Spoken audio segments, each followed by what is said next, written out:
Hello everybody, in this video we're going to be going over how to use a new app that we've never used before called Piskel. Very first thing you're going to do is get on the website. So the website is called piskelapp.com, as you can see right here. Once you're logged on to the website, you are going to click the yellow button in the middle that says Create Sprite, and it's going to open up the pixel editor. The first thing I'm going to direct your attention to is the toolbar on the left side. This is very similar to the toolbar that we use on Photoshop. You can see that it has a bunch of tools, and it also has a color picker right here. What we want to do is we want to make sure we are on the first tool right here, which is called the pen tool. You can also click P on your keyboard to get to that.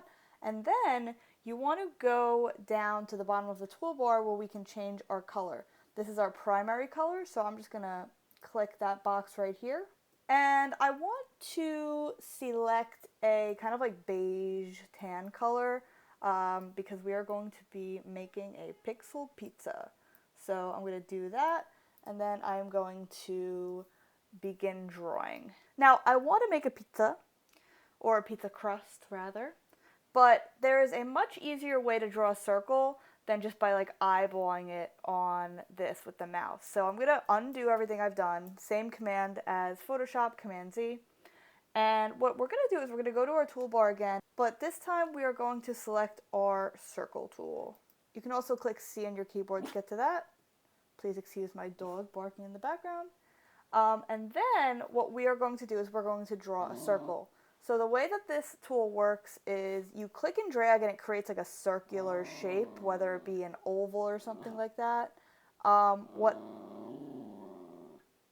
What I'm going to do is I'm going to hold down Shift on my keyboard, and that actually makes it so that we can make a proportionate circle. I don't want the circle to fill my entire screen, just enough so I can have a little bit of space on the sides. So that's going to be the perfect size for me. And then the next thing we're going to do is we're going to go back to our toolbar. Instead of having to sit there and fill in that entire circle, we are going to go to our paint bucket tool, which is right here. And then I'm just going to click the inside of the circle, and it will fill the entire shape with that color. So now what I'm going to do, and I'm going to have you guys do, is just repeat this entire process until you get a pizza looking pixel art. You're going to do the sauce and then the cheese and all that. And then I'm going to show you my next steps. So I'll see you back here in a minute. Alright, so I am back and I have a pizza. And you can see that I really didn't go into too much detail. But now what I want to do is I want to show you guys a really cool tool called the Lighten tool. And the Lighten tool is actually the Darken tool as well. That's why you can see the little plus and the minus here. You can click U on your keyboard to get to there. And the way that it works is if you just click it regularly, what it does is it lightens up areas that you click on. So it'll add lighter shades of the color that you are already on. And then also what's really cool about it is if you hold down Command and you click the same tool, it actually darkens. So this is a really nice way to get a little bit more detail. Obviously you can see that I'm adding detail on the crust, but this is a way that you can also add detail to like the cheese and the sauce and stuff like that too. So spend some time adding a little bit of detail into your pizza's colors, and then we will move on. Alright, I don't know about you guys, but I think this looks a lot better, a lot more detailed, and you can really see the detail when you scroll to zoom out a little bit. That's when I can really see that detail. When you're close up, you kind of lose some of that, but I'm loving how this looks. Okay, so Piskel, along with like most basic animations, utilizes frame by frame animation, which means it uses kind of like a compilation of different images to create the illusion of a moving object. You can find frames up in the top corner here. Right now you can see we have one frame, but what we are going to do is we are going to duplicate this frame because we are going to be animating this object. So simply hover over the first frame and click duplicate this frame. We are only doing this once for now. Okay, so now what we're going to do is we're going to basically create like an animation where it looks like slices are just continuously being taken from the pizza. So I'm going to go in with my eraser tool, which is E on my keyboard, and then I'm going to just take one slice out of my pizza. And I also like, when I'm doing this, to leave crumbs, which is just like little pixel dots. The reason why I like doing this is because at the end it looks a lot more realistic than just like a bunch of random slices going missing. And I want you guys to notice that now that I added that new frame, look at this preview up here.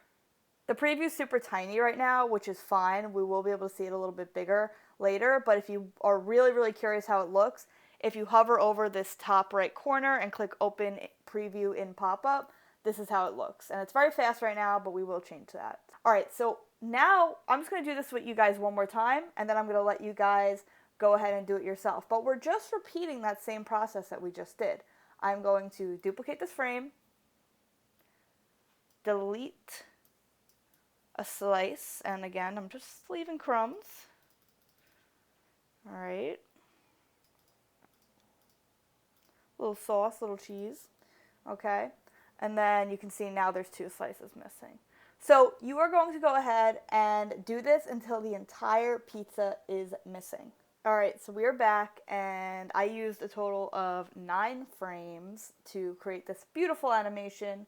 So now what I'm going to do is I'm going to duplicate the last frame a couple times just so that the ending lasts a little bit longer. You'll notice if I preview my animation, it's still a little bit fast. So what I do is I change the frames per second, and I'm going to just bring it down a little bit so that it goes a little bit slower. And now let's take a look at that preview. A lot better. Yeah. So now we are good to move on to the saving portion of this activity. If you are saving a file and you are not done with it, you want to be able to revisit it, you need to go on the right side and click save. I like to save locally in my browser because I know I'll always go back to it. And I always give it a title. So I'm going to name it pizza. And then I'm going to save in browser. And then it'll save it to my browser. Really, really easy. However, if you want to pick it up at home or you just want to like be double careful, you can also save it as a Piskel app.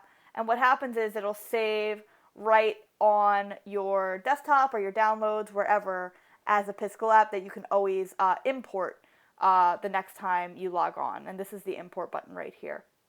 But we are done with this, so what we want to do is we want to actually export this, and we're very familiar with that term already. We export things a lot in Photoshop.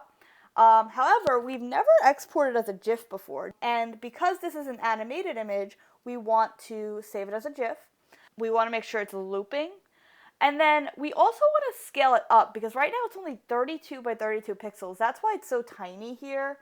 So I'm going to scale it up at least 15%. 15% is even a little bit small. Like, I might want to bring it up in the thousands so that it's really high quality. And then when you're done, you just click the download button.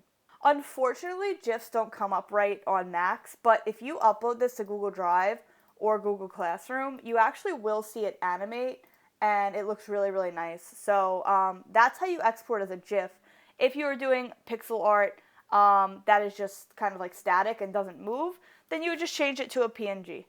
Alright guys, that is pretty much it for this video. I hope you enjoyed this activity, and I really hope it helps you to create your own beautiful pixel artwork. Have fun!